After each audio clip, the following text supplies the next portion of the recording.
Yeah, so that's very nice. I like this much better. Mhm. I'm sorry to spend so much time on just the first couple of notes, but it's so important. This is such a beautiful beginning. It's worth it to spend time on it. So I thought it was very, very nice. But now as I suggested, you are not running through those fast notes. But now I'm not quite sure if you really mean to have a sudden drop in between there, which is you played something. There was something a little strange, because even and this is a much bigger topic than we have time, but you must go harmonically Mhm. throughout music in general. But in a slow movement, it is particularly apparent. You really need to understand that there is truly a meaning behind every note and they're connected to each other. There's a harmony. And so each note needs to be thought out how it's connected to the next one. And then the smaller 4 bars phrase is connected to the next 4 bar phrases and so on and so forth, which is why, I feel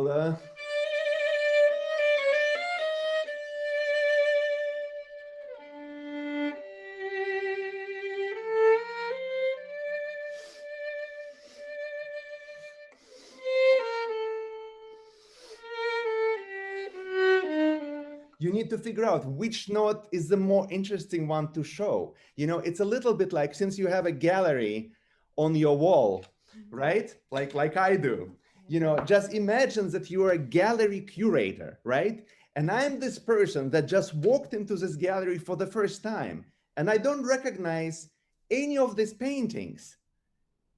They're probably, maybe they're yours, you know but the first impression is, I'm just going to say, well, that's a beautiful painting. But your responsibility as a curator or a painter is to tell me, have you seen this little color over here? I added this little shadow of red, shade of red, and here it's a little bit blue, but I really wanted to bring out brown here. But and here, I like this gray, and so on and so forth. And it's the same with the music, that you can, and there are many different ways. Just like with a painting, in music there are many different ways of what we choose to show, or what we find important. But right now in your playing, I don't see the big plan, I don't see the big picture. You see what I mean? You're instinctively going through those phrases. But I would love to feel that you thought about every note and how it works in a context, So anyway, so let's go to the middle section, the E flat major. Yeah, so this is supremely fast for me, and even like the first time I heard, I was like, oh my god. Says Julia must be in a hurry, to make sure that the connection, doesn't get, destroyed, and like you want to finish this moment as soon as possible. I really think, still it's still the same song, it's still the same canzonata. I would not rush through this.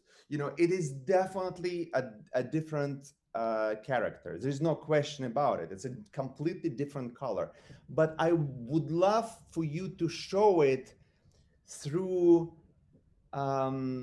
different means than just playing it faster. Mhm. You see, I would love just to hear a little, again, more space, more breathing room.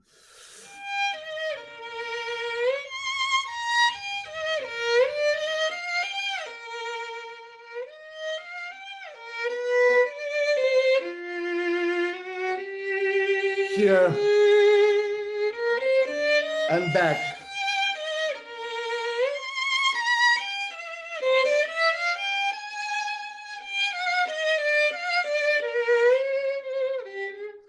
And so on. You see, that again gives you an opportunity to show those incredible colors. You see, if you rush through it, you just don't have the time. It's like going through a whole gallery and not noticing any of the paintings or colors.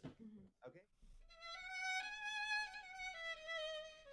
Yeah, and Julia, the thing is that, you know, like if you were to lift your violin higher, I have a feeling that you would have a much easier time with bow control, because again, I don't know if this is again a computer glitch. We can just blame everything on the computer glitch anyway.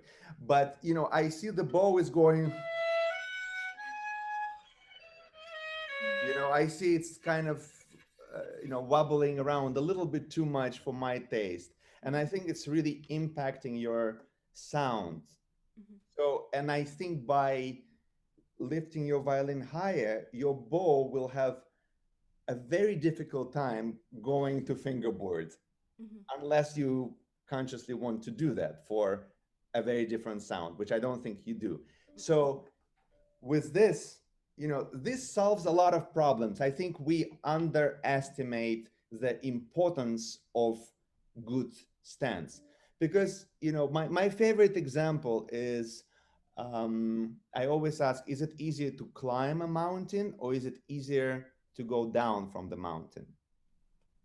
What do you? Down.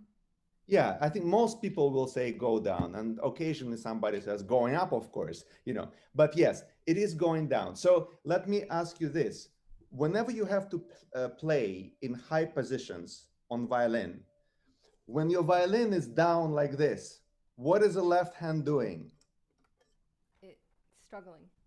It's struggling, and it's, what is it doing? It's climbing up, Yes. right? Now, when the violin is this way, what is the left hand doing now? Going down a mountain.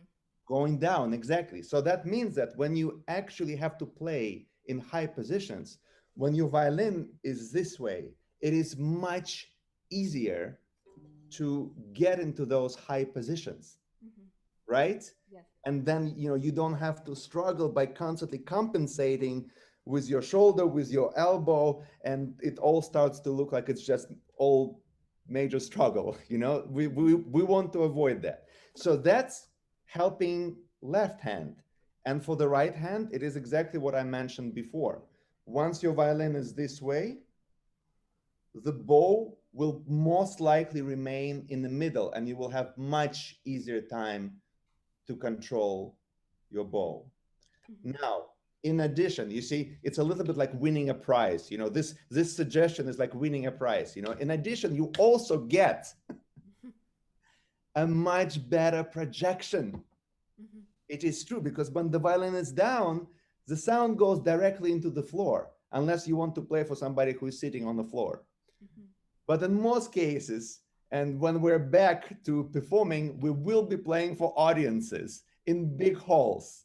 So, as Miss DeLay always loved to say, you have to play for the person that bought tickets in the last row.